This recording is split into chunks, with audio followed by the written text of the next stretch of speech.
How do you put on the sweater, get ready to record, and you have no idea what it said prior to seeing it without me calling it out? You even adjusted your thing, and I saw that it said Clippers, and I was like, "That's not a Christmas sweater." How I Chuck thought it picks his said sweaters. I thought it said Christmas. This one feels good. Now I see why you don't read books. I need pictures, dude. That's why I read comics, dude. I need pictures.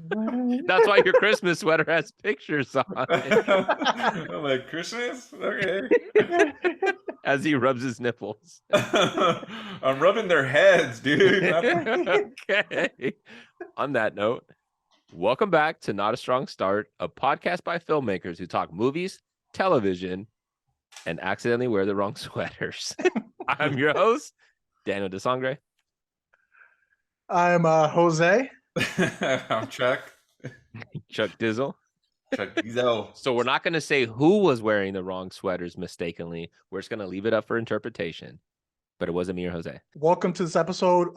Overall, we want to talk about Christmas movies because it's that time of the year. It's December. We're excited. But before we get into it, we're going to make this a two-parter.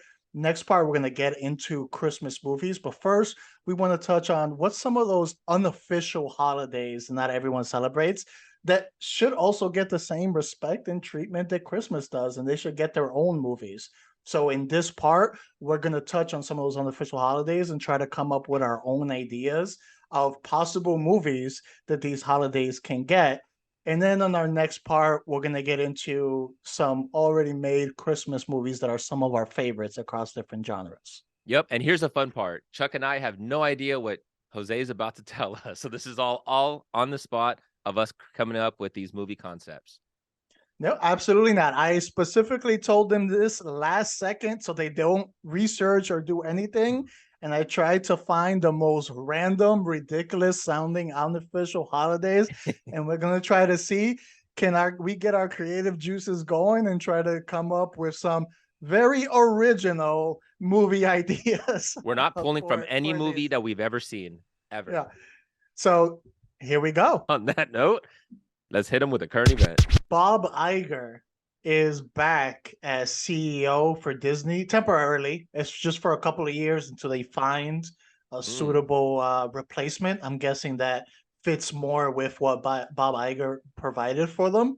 Mm-hmm. So I think that's good because I guess, since I think his name was Bob Chapek or something like that, he hasn't had the best run while he's been in charge. Mm-hmm. And I guess Kevin Feige's power of decisions and things he had access to had reduced under the new CEO. So then we might see Kevin Feige kind of get back to where he was before. Maybe that's good news for Phase 5 going forward, but I thought that was important. What are you guys' thoughts on the regime change at Disney? So they went from Bob to Bob? Yeah. It went from Bob to Bob. What about Bob? So yeah. Bobbing for Bobs. Yeah. What about Bob starring Bill Murray? Starring Bob also. Hey. I heard, I mean, I don't know what this has to do with it. It could not, but I heard that as far as with Marvel, that they were going to produce more quality than quantity going forward because there was just too much going on. So I don't know if that has anything, but it might be. I mean, they kind of have to because you had all these reports coming out on, especially these Marvel movies. They are so dependent on, CGI and these visuals and all of that. And supposedly the people that work on that, they were getting burnt out. They were getting overtaxed with all these projects. And it was starting to seep into the quality of some of the visuals that they were providing. So I definitely believe it. I definitely believe it. And do you remember how back in the day Disney used to reuse drawn scenes of their old cartoons and revamped them? I saw one where it was Christopher Robin with Winnie the Pooh, and then they copied it and they used it for Jungle Book. I wonder if they were doing some of that stuff with CGI as a way to kind of hurry up and expedite some of their CGI stuff. So sometimes you get that. So it's a smart plan. We all felt burned out by Phase 4 of Marvel when Phase 1 through 3 was so good. Phase 4 felt like there was a lot more duds when we had never, at least in my opinion, we didn't really see a lot of duds with the other ones. Those very, very far Yeah. few. It was like less than like a handful, right? It wasn't even like a full Even the handful. duds were still okay. Yeah, they're watchable. Yeah. Yeah. Yeah. But if you look at it, in phase 4, we probably got more projects than years of Marvel. And this was just in like a year. Mhm. This past year of Marvel, we got more content than we had in years of previous MCU. So it's kind of Mhm. like an oversaturation. It's like people don't have time to like rest and kind of take it all in what they watched and get excited for the next one. It's like they finish one thing and then it's like, boom, there's the next one. I can't think about the old one anymore. I got to move Yeah. on to the next one. And I know I've heard, I don't know if you guys feel the same about this, but I've heard people complaining that it's almost feeling like a job right now when it comes to the MCU, where there's Mhm. so much TV shows and movies coming out that they feel they have to watch everything. Not that they want to, they have to watch everything so that the entire story and scope makes sense and they don't miss out. So they're MCU is giving people FOMO pretty much. Yeah, because Yeah. especially if it's like canon or not canon, it's kind of like, does this have to do with it? No, I'm out. You know what I mean? Like Moon Knight didn't really have anything to do with it, which was cool. But I don't know if some people might have stepped out because it's like it doesn't have anything to do with anything else. And a lot of people also want to watch stuff where it has other characters in it, and it's because like, like you said, like they're trying to keep up with the story, but I don't know. I felt the same way, but I skipped out on stuff. I skipped out on She-Hulk. I skipped out on Miss Marvel. Mhm. I don't even think I really finished What If. Like I was just like, it doesn't have anything to do with it. Like I'm not gonna watch it. So it's like a job. You're right.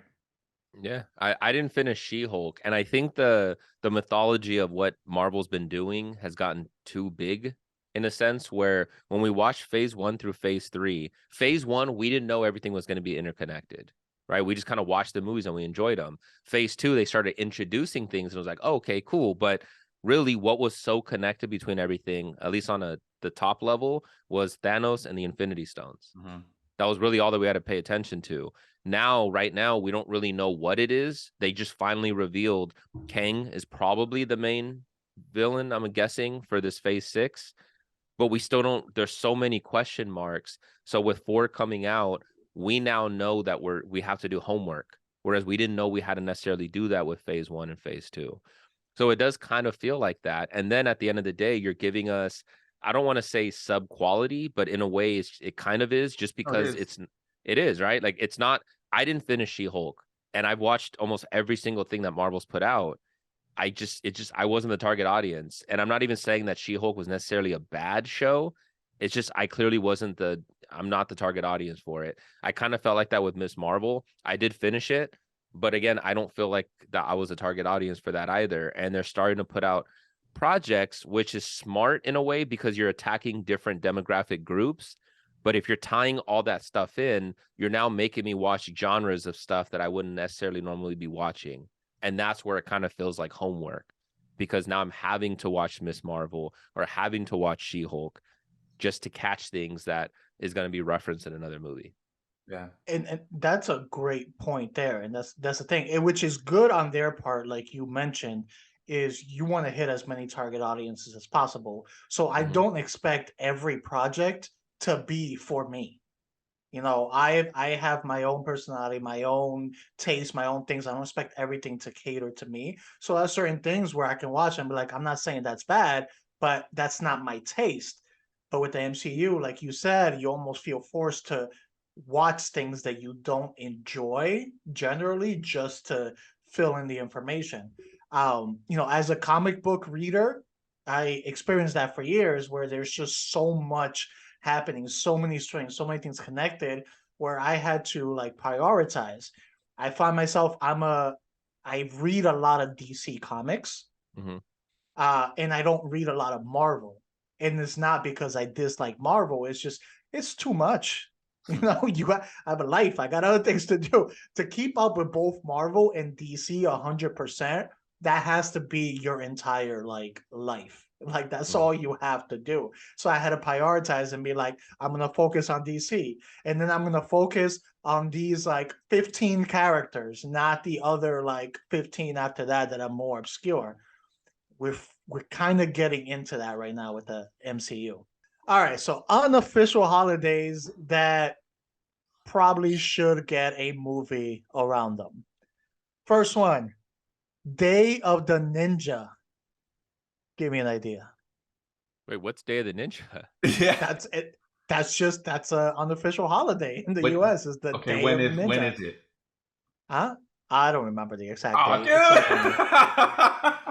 Day of the Ninja. It doesn't matter what day it is. Okay. I mean, It's depending an on the official weather, holiday. you know, like you could have a barbecue on Day of the Ninja if it's I got it. summer. Okay, No, go. this is Day not of how the to Ninja. celebrate it. This is a movie idea. So there's Oh, Day of the okay, Ninja is about a magical lantern that transports 4 trained ninja fighters to go back in time in old time Japan, where they get retrained and have to save the village from the enemy forces.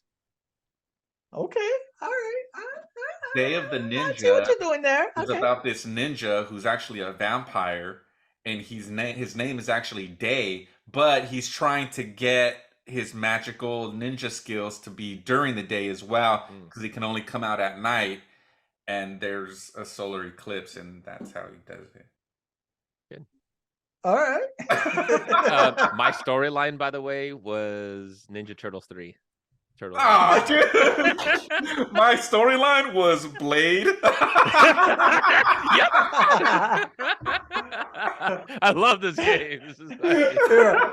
Okay. When I heard Day of the Ninja, the story that popped in my head that can go with this holiday is it's the one time a year where ninjas get to come out and hunt people down, and you have to try to survive the day Like as the Purge. ninjas Like are the going Purge. killing people. Oh. Yes, so exactly. So Purge, but Ninja edition. That's I what like Day it. of the Oh, Ninja yeah, is. Ninja The, Turtles, dope. Blade, and the Purge. Got it. Yes, love it. All right, cool. Next one, Collect Rocks Day. Okay. So Yeah. clearly this movie's gonna have Dwayne the Rock Johnson on this, and there's people that are trying to kidnap him because there's a bounty so big for his head because he went in against mafiosos who he owes a lot of money to. So they put a bounty on his head. So people people are trying to a bunch of hitmen go after him, and they're fighting each other off to kidnap Dwayne the Rock Johnson. All right. This is a sequel to The Rock with Nicolas Cage. And so basically, his character isn't the character from The Rock anymore. It's National Treasure. And he's collecting these magical rocks from The Rock in San Francisco on, what's that island called? Alcatraz. Alcatraz. And he needs to be able to fight in daylight. with Back Blade. to the daylight. All right, during this day, there's an alien invasion that comes over, but it turns out they are allergic to some of the rocks that we have on this earth. So it's the day that everyone tries to collect rocks to save the earth from this alien invasion. So Signs, but with rocks. Dude, I love Yep. this. Yeah. By the way, mine was like Smoking Aces. It said it was exactly like Smoking Aces. This game is so fun, dude. I love this game. Next one. And these are actually real unofficial holidays, by the way, even though they sound made up. I Forgot Day.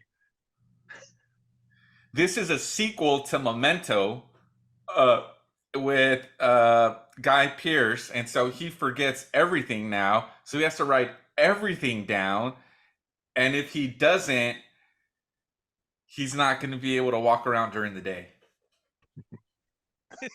Only at night. Everything's a These sequel are to all that. linked together. Okay. So mine is we have a president that is starting to deal with amnesia, but the United States is under attack, and the president is the only one that remembers the military codes to send out the bombs, but he has amnesia and he doesn't remember, so they have to reteach him and react old memories that he has to try to unlock the codes within his brain. But That's then actually they just they a real find out they can't, so they hire these guys to go into his dreams to try to Yes. get the code Yes, for there the you go. attack. Yeah, for the There defense you go. and attack. Alley-oop, Nailed slam it. dunk. Yeah. Nailed Ooh. Alright. This is the one time in the year where there is an extreme solar flare from the sun that interferes with everyone's brainwaves, causing everyone's memory to be wiped for a 24-hour period. And during this time, only through the power of love can people regain their memory throughout the day. And that is how we got I Forget Day. Love it. Love it. All of It's them I would fun. watch. It's funny with all of your stories, Chuck, and their link because of the next holiday that I have on my list. Yes. Daylight. Daylight Appreciation Day. So It's basically, with this, perfect. these vampires are coming out, right? But it's Daylight Appreciation Day, so in reality, it's really nighttime all the time. That's why we appreciate daylight, because it only happens once a year, Daylight Appreciation Day. So all these monsters are out and vampires the 364 days a year, and then they go into their dreams, and then they're able to walk in the day. Got it. Back to Dree. Dan, where's my assist at, bro? You saw me drowning, and you're just like, I just wanted to see. It was funny. I'm like, the water looks a little cold. It's a little nipply right now. Looks a little nipply. Okay, so mine stars Sylvester Stallone, and it's about a bunch of people that are inside of a tunnel, and it collapses on both ends, and they can't get out. So it's complete darkness, and the tunnel starts to flood with water, and they need to hurry up and escape so they can reach daylight outside of that tunnel. Wow, I feel like this exact movie with this exact same actor has been made before, but Nah. I don't know. It must have been a dream from the other movie that we did. Exactly, man. No, because it's so good that you felt like you've seen it already. That's why it's so good. All right. For Daylight Appreciation Day, and it's actually only parts of the world that celebrate this holiday. And this is the one day a year where there's absolute pitch darkness all around the area, and a group of vampires are attack small villages in this area, and Does it star people can't Josh do anything. Hartnett? Is Josh Hartnett in this movie? No, we want to make this good. That's not what and that's the movie that would celebrate Daylight Appreciation Day. Completely original.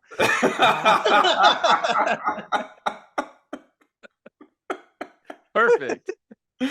All right. Chuck, this one's really gonna test your PG-ness on this one.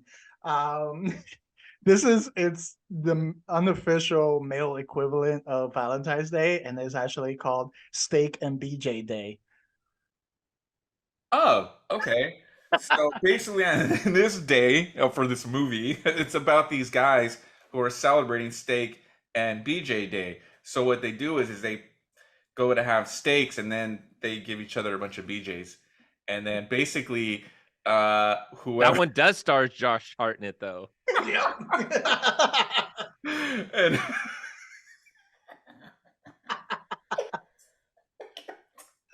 I can't. Alley-oop, slam dunk. Go ahead, Dan. So they go looking for BJs after their steak, right? Mhm.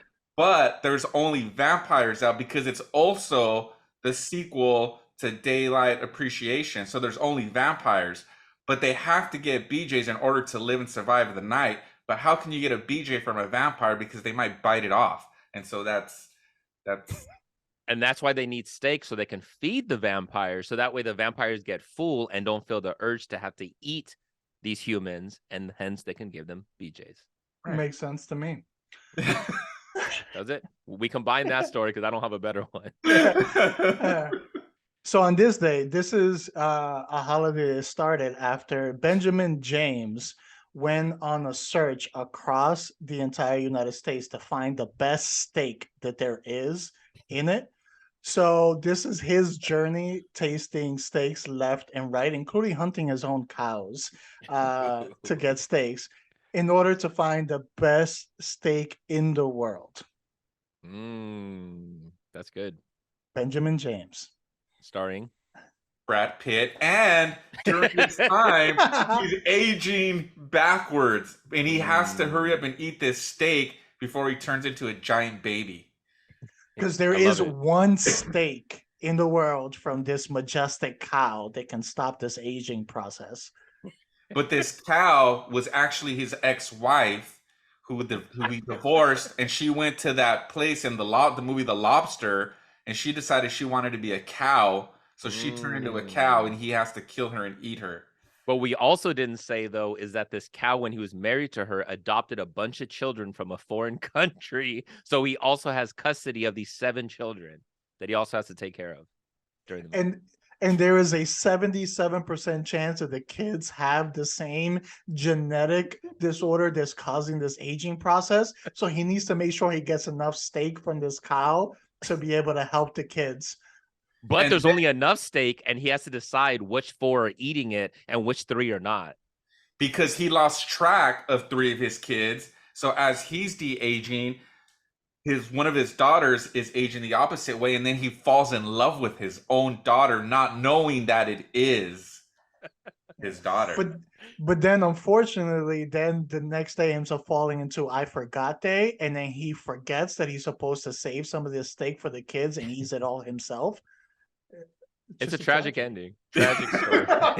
And then it's a drama.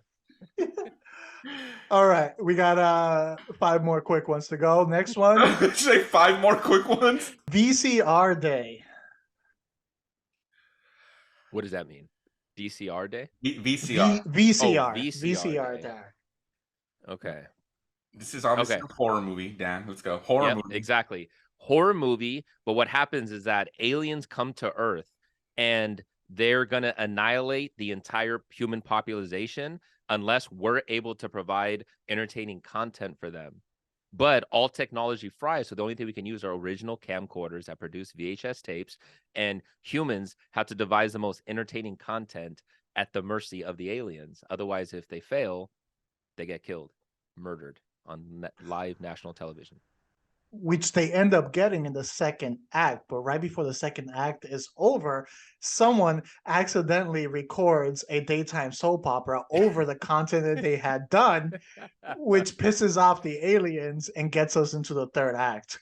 Which in the third act, one of our survivors gets a hold of the tape from the ring, right? Plays it for them. They get a phone call. And then we have 7 days to survive the war because they're all going to die in 7 days, the aliens. Good. Sold. Alley-oop slam dunk. Alley-oop slam dunk. Love it.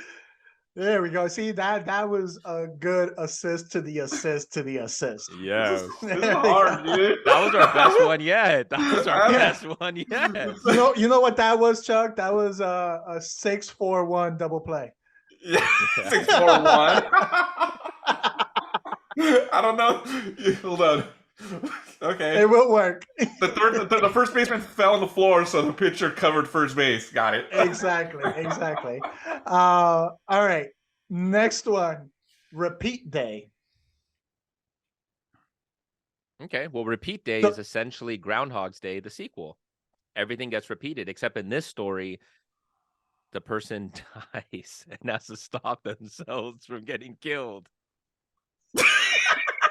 And so they fight, but as they're getting on their birthday they're fighting aliens though. But when this guy gets killed, the alien blood falls on him, right? Mm-hmm. So basically, that if they have like magic alien blood where they can time travel, so he's able to kind of redo these things over and over until he gets it right. And Emily Blunt's in this. Emily Blunt. But then the effect of repeat day is where any conversation that's had, people repeat what they hear, which starts annoying a lot of people and then causes an internal civil war between people who are just annoyed of each other repeating each other. And then that adds a different element to it. I like it. What, what act was that? 5. Act five. The closing credits. It's like open to interpretation. Did the top stop spinning? I don't know. It might have. Lost Sock Memorial Day. Okay. This one is an animated movie. Okay, but this is a land of clothing, and the lost island of misplaced socks is where this movie takes place. So you have the pants, you have the t-shirts, you have the shoes. So you have these other more established countries that are reign superior in this land, but these misplaced socks is like the bastardized version of this land. That's where a movie takes place. Yeah, and they talk, these pants, these socks. So think Finding Nemo, but with a sock. So they're trying to find this sock because this specific sock is gonna help this region take over or rebel against all the other powerful ones. But they need this sock. They need them because this sock, they're not only is a paraplegic, but also has telekinesis. This sock. Yeah. But then we figure out that these socks are being brought into this realm by this legion of goats that teleport into washing machines in order to take these socks from people, which is why people have missing socks all the time. And they bring this to this land, freeing them for our world. But then humanity finally gets fed up with missing socks, and they discover a gate to go to this other world that's attached to washing machines in order to retrieve all our socks and save them. And that starts a war between the goat laundry world and our Earth for dominance of all new socks. and that portal is known as Narnia. No association with the movie. Public sleeping day. So everybody gets to sleep in public on this day, but Pee-wee's house has already been formed. So Paul Rubens, aka Pee-wee, is going around and taking these people who are sleeping into Pee-wee's house. And that's Act 1. So Dan, Act 2. So what he doesn't know is that only very few people are insomniacs, so they can't sleep. So they have to stop him from his latest victims. And the main character's younger sister is part of it, gets pulled into this, and he has to go fight against Pee-wee. Except when you go to Pee-wee's big playhouse, those the couch and all those monsters, they're monsters. They're not happy singing songs. They're villainous, vile creatures that he has to get past. What's the third act of the day? And then when they think that they defeat Pee-wee, it turns out it was a facade the entire time, and he was actually a puppet that was being controlled by this terribly scarred individual who had been burnt in the real world by family members whose kids he treated badly, and then now he's haunting all these people in their dreams, and Pee-wee was just a decoy to distract them all. And the guy wears a spotted sweater.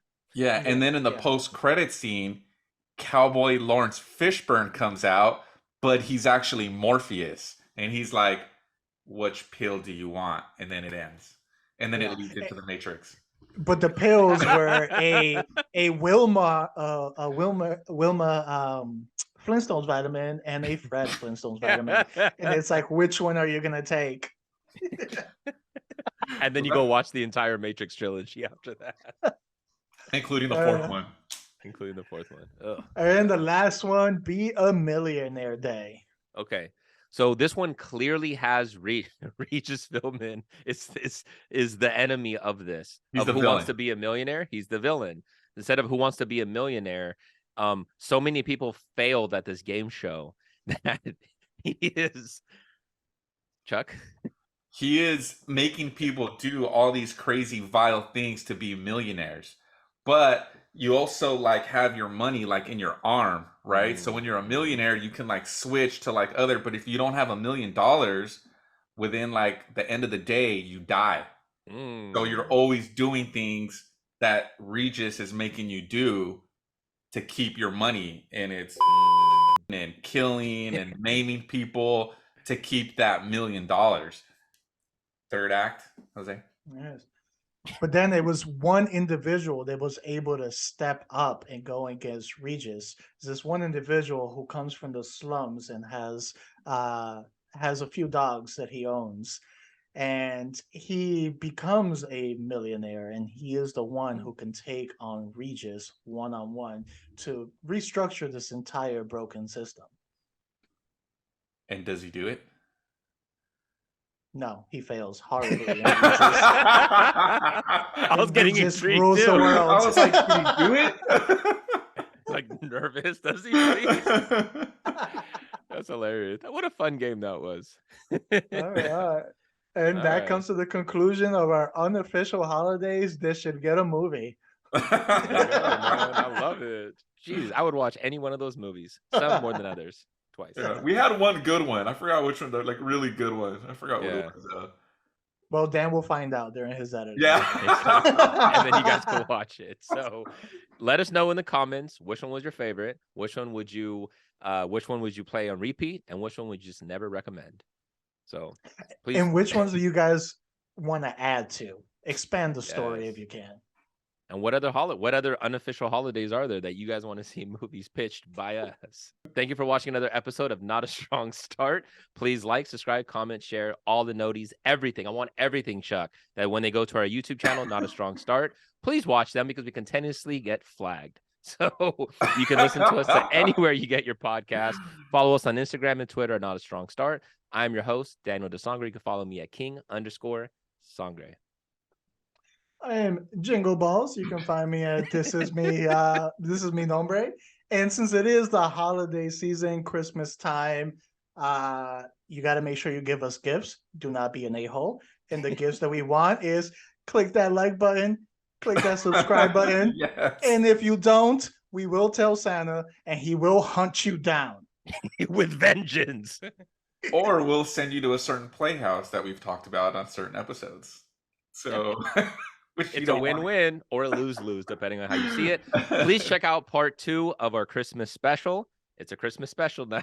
So watch part 2 as we lead right into the Christmas holidays. I didn't get to say my part. Oh, go ahead. I can cut it and slice it. No, I don't want to do it anymore. I'm Chuck. You can find me at Chad Radwell 12, I guess. Yeah. You're Chuck. Chuck. Everybody's at home readjusting their headphones. What's going on here? They just stared at it. We're all just vampires. And He just starts stuttering. I'm Chuck. I think he's having another seizure. I've seen that before.